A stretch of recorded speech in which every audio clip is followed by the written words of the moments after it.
Hello everyone. आज का topic है हमारा एस्पायरेशन, है ना। तो जनरल वे में एस्पायरेशन समझ लेते हैं क्या होता है। मैं थोड़ा कुछ डायग्राम बना करके बता देता हूँ आपको। तो बेटा ये हमारा माउथ है ना। यहाँ से जब हम खाना अंदर खाते हैं तो यहाँ पर दो पाइप प्रेजेंट रहते हैं। दो अलग अलग कलर के मैं पाइप बना देता हूँ। ठीक है, ऐसे दो पाइप प्रेजेंट रहते हैं। तो एक होता है विंड पाइप, एक होता है हमारा फूड पाइप। तो जब ये फूड पाइप से कुछ भी निकल करके विंड पाइप में चला जाए, या हम खा रहे हैं उस टाइम हमारा एपिग्लॉटिस फंक्शन में ना हो और हमारा विंड पाइप में चला जाए खाना, तो उस केस को हम लोग क्या कहते हैं, एस्पायरेशन। मतलब पेशेंट क्या कर गया, एस्पायर कर गया, है ना। ये गैस्ट्रिक कंटेंट जब भी हमारा माउथ में चला जाता है उस केस को क्या कहते हैं हम लोग, एस्पायरेशन। तो ये हमारा एस्पायरेशन होता है। फिर जान लेते हैं, डेफिनेशन से स्टार्ट करें। Defined by inhalation of a oropharyngeal और gastric content into larynx and the respiratory tract. ये जब भी हमारा ओरोफेरेंजियल या गैस्ट्रिक कंटेंट हमारे लैरिंग्स में या रेस्पिरेटरी ट्रैक में चला जाता है उस केस को क्या कहते हैं, aspiration. Mendelson's describe the potential consequences of abolish airway reflexes under anaesthesia.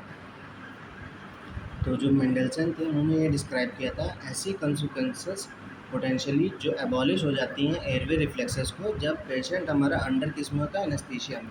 And subsequences aspiration of a gastric content which become synonymous with Mendelson syndrome.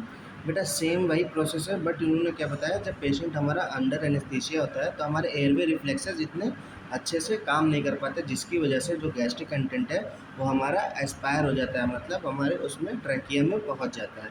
तो इसी को उन्होंने क्या बताया, हमारा मेंडेलसन सिंड्रोम। ये normal physiological mechanism to prevent aspiration of gastric content क्या क्या है, gastro oesophageal junction, lower oesophageal sphincter और प्रोटेक्टिव एयरवे रिफ्लेक्सर। तो गैस्ट्रो इसोफेजियल जंक्शन जो होता है, जहाँ पर हमारा गैस मतलब पेट और इसोफेगस, स्टमक और इसोफेगस का कोलैब होता है, वो कौन सा जंक्शन होता है, gastro oesophageal junction.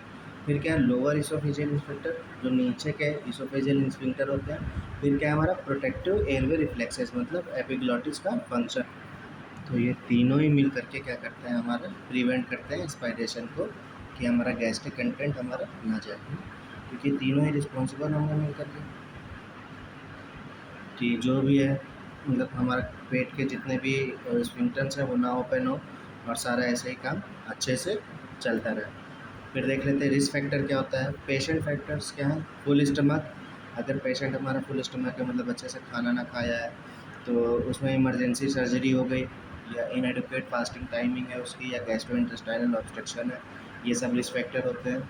Delayed gastric emptying, मतलब बाद में मतलब अच्छे से पेट उसका साफ़ नहीं हो पा रहा है, पेट अच्छे से खाली नहीं हो पा रहा, उसमें क्या है, systemic diseases including diabetes mellitus, या क्रोनिक किडनी डिसीजेज, या रिसेंट ट्रॉमा। कि या डायबिटीज़ मेलाइटस का पेशेंट होगा, या क्रोनिक किडनी डिसीज़ होगी उसको, या कोई रिसेंटली ट्रॉमा हुआ होगा, तो भी ये सब एस्पायरेशन में रिस्क फैक्टर का काम करेंगे। फिर क्या है हमारे पास, ओपियाइड्स। ओपियाइड्स क्या करते हैं, रेज इंट्राक्रेनियल प्रेशर, ये आईसीपी बढ़ाएंगे, उसकी वजह से हमारा जितने भी रिफ्लेक्सेस हैं वो सब अच्छे से काम नहीं कर पाएंगे। फिर क्या, प्रीवियस गैस्ट्रोइंटेस्टाइनल सर्जरी, ये अगर पहले से